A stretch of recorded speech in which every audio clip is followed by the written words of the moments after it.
हाय दोस्तों, नमस्कार। आप सभी का मेरे चैनल में स्वागत है। आज हम बात करेंगे डॉलर खन्ना जी के पोर्टफोलियो के बारे में और किस तरह से उनके पास कौन कौन से नए नए शेयर हैं जो इस समय उन्होंने अपनी बास्केट के अंदर रखे हुए हैं। और एक तरीके से आप ये समझ सकते हैं कि अभी जो बड़ी गिरावट आई थी उसके अंदर उन्होंने काफ़ी अच्छी परचेजिंग की है, यानी कि जो शॉपिंग की है उसके अंदर इस समय जो शेयर होल्डिंग नज़र आ रही है वो लगभग 19 स्टॉक्स के अंदर उनकी इस समय होल्डिंग है और जिसकी जो नेटवर्थ है वो लगभग 485 करोड़ की बनती हुई नज़र आ रही है। डॉलर खन्ना जी को आप सभी अच्छी तरीके से जानते होंगे और आप सब फॉलो करते हुए ज़रूर होंगे। मैं काफ़ी टाइम से डॉलर खन्ना जी को फॉलो करता हूं और यह देखता हूं हमेशा कि कौन कौन से शेयर उन्होंने किस किस सीजन्स के अंदर बाय किए हैं। तो यहाँ पर आप अच्छी तरीके से देख सकते हैं और उसको रिव्यू करेंगे कि किस हिसाब से उनकी शेयर होल्डिंग दिखाई दे रही है। कुछ ऐसे शेयर हैं जिसके अंदर उन्होंने अपनी शेयर होल्डिंग को इंक्रीज़ किया है, तो उसी के ऊपर हम बात करेंगे। प्लस कौन कौन से ऐसे नए शेयर हैं जिसके अंदर उन्होंने नई बाइंग यानी कि शॉपिंग की है, ताकि वो फ्यूचरिस्टिक है, क्योंकि अभी 2024 का ऑलमोस्ट एंड दिसंबर महीना चलता हुआ नज़र आ रहा है। और अगर आप देखेंगे तो 2025 के अंदर एक नई एनर्जी के साथ डॉलर खन्ना जी ने काफ़ी नए शेयर्स को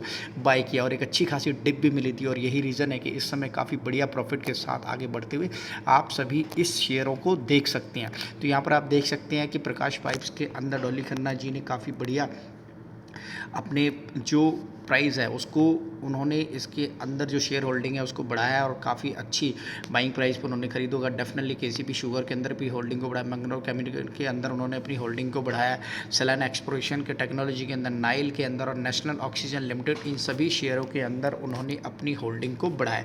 इसके साथ साथ हम समझेंगे ऐसे कौन से शेयर हैं जिनके अंदर नई जो शॉपिंग है, तो वहाँ पर आप देख सकते हैं किस हिसाब से इन्होंने 20 माइक्रोन्स लिमिटेड के अंदर लगभग 11 करोड़ से ज़्यादा की शेयरिंग की जो ट्रेडिंग की है वो यहाँ पर दिखाई दे रहा है। अभी उनकी बास्केट में नज़र आ रहा है। एमके ग्लोबल फाइनेंस के अंदर भी इन्होंने लगभग 21 करोड़ रुपए के शेयर खरीदे हैं। तो इस तरह से आपके दोनों शेयरों को ट्रैक कर सकते हैं, यानी कि दो शेयर इस समय काफ़ी चर्चा में बने हुए थे। काफ़ी टाइम से अगर आप देखेंगे तो इनके अंदर तेज़ी भी बनी थी। यहाँ पर पॉन्डी ऑक्साइड केमिकल लिमिटेड के अंदर भी लगभग उन्होंने 13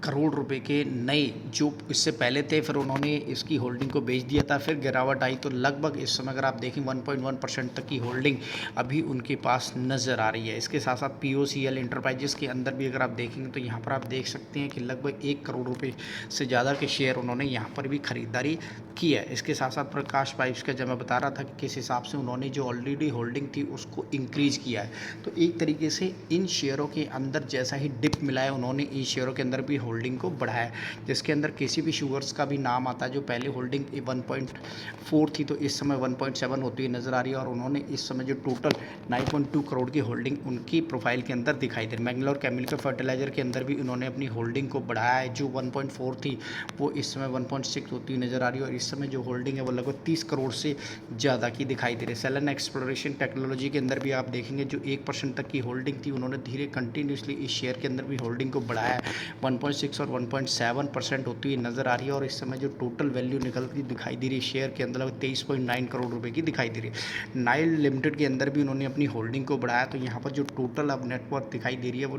7.9 करोड़ की उनके पास अभी होल्डिंग दिखाई दे रही है। नेशनल ऑक्सीजन लिमिटेड के अंदर भी उन्होंने अपनी होल्डिंग को बढ़ाया, तो एक तरीके से आप ये समझ सकते हैं कि किस हिसाब से जो शेयर है वो पैटर्न्स बदलते हुए दिखाई दे रहे हैं। इसके साथ साथ अगर आप देखेंगे जे कुमार इंफ्रा प्रोजेक्ट्स के अंदर उन्होंने अपनी होल्डिंग को डिक्रीज़ किया, तो ये कुछ शेयर है जिसके अंदर थोड़ी सी छटनी की और वहाँ से निकलते हुए और जो पैसा बनाया उन्होंने आगे फर्दर डेवलपमेंट के लिए लगाया। तो यहाँ पर आप देख सकते हैं कि कुछ ऐसे शेयर हैं जहाँ पर जो होल्डिंग है वो डिक्रीज़ हुई है, तो इस शेयरों के अंदर इस शेयरों के अंदर जो होल्डिंग है वो बिलो होती हुई नज़र आ रही है। दीपक स्पाइनर लिमिटेड के अंदर, कंट्रोल प्रिंट के अंदर, और जो टीना रबर जो पहले उनके पास हुआ करता था उज्जवल स्मॉल फाइनेंस के अंदर, चेन्नई पेट्रोलियम कॉर्पोरेशन के अंदर अगर आप देखेंगे तो इस तरह से काफ़ी अनचेंज बनी हुई है। तो कुछ शेयर है जो कोई चेंज नहीं है और कुछ शेयरों के अंदर काफ़ी बड़ा जो डेवलपमेंट होता हुआ दिखाई दे, तो आप उनको फॉलो करके उनके जो भी उनके पास पोर्टफोलियो के अंदर उसको देख सकते हैं आराम से। मैं हमेशा इस तरह से जो भी बड़े बड़े मार्केट के लीडर्स हैं, चाहे वो राकेश झुनझुनवाला जी हो, डॉली खन्ना जी हो, आशीष कचौलिया जी हो,